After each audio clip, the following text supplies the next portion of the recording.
Assalamu Walaikum. Hello friends, how are you? Welcome back to my another video. In this video, I am going to show you how to write text in circle shape in Microsoft Publisher. Let's get started. Firstly, we have to open a Publisher document. Now we want to write text in circle shape. Firstly, insert a circle shape. Go to the Insert menu. Then click the Shapes drop down menu. Now I select the oval shape. Then press Shift on our keyboard to draw the circle shape. Then we can see here the circle shape. Now we click right button on our mouse. Then select the Add Text option.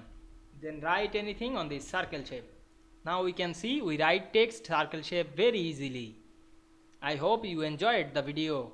Please like, comment, share and subscribe my channel. Thanks for watching.